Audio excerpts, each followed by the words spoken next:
Hi, this is Mrs. Pascal, and I'm presenting just a little more to you today about our composer, Franz Liszt, and the Battle of the Huns.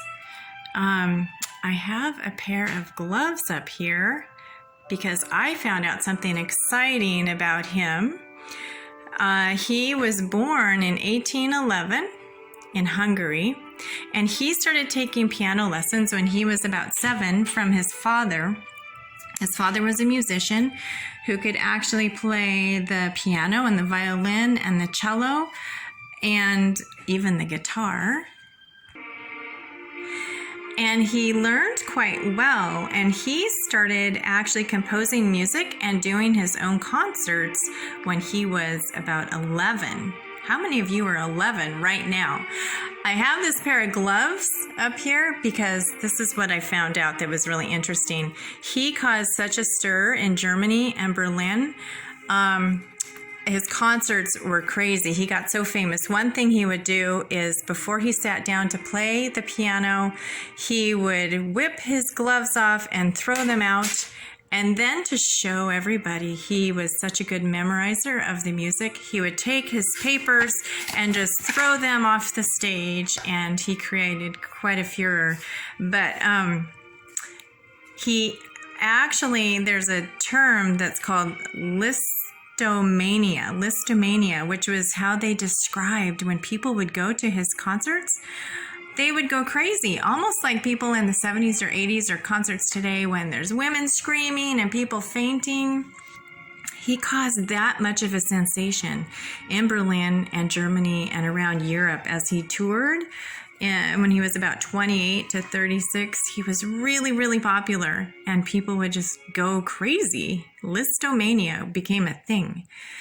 He had lots of recognition. So he was pretty exciting back in the day. People loved to go to his concerts. And then he stopped playing the piano and started focusing on composing. So therefore we have the Battle of the Huns.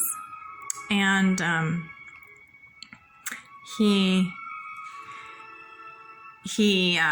was inspired by a painting around the same time of that battle, which actually occurred in 451 when the Huns attacked Rome. We talked about that last week.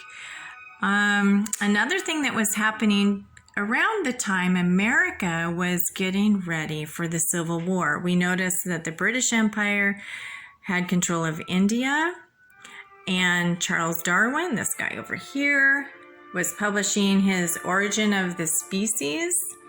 But in America, we were focusing, President Lincoln was about ready to start the Civil War, and the North and the South were fighting. So that's what was happening over here. I want to now focus on the French horn. That's an instrument that we hear in the orchestra that's featured a lot in the Battle of the Huns, and so we're going to listen really quickly for a couple minutes to someone who's going to teach us about the French horn. I'm Staff Sergeant Becky McLaughlin, and this beautiful brass instrument is a French horn. As a brass player, I also buzz my lips into a mouthpiece.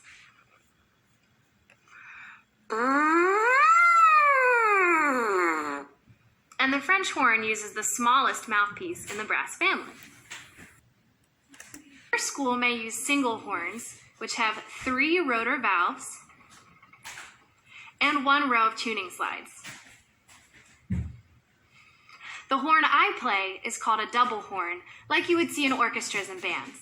It has 3 valves, a thumb valve or a trigger, and 2 sets of tuning slides. This gives me a huge range of pitches. Your right hand goes into the bell of the horn, and it normally stays in the same spot. But if you close it up into the bell, you can make the horn sound muted or stopped.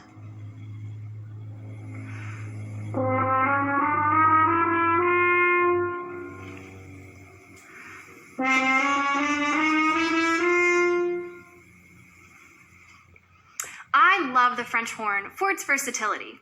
You've heard it play big, powerful fanfares.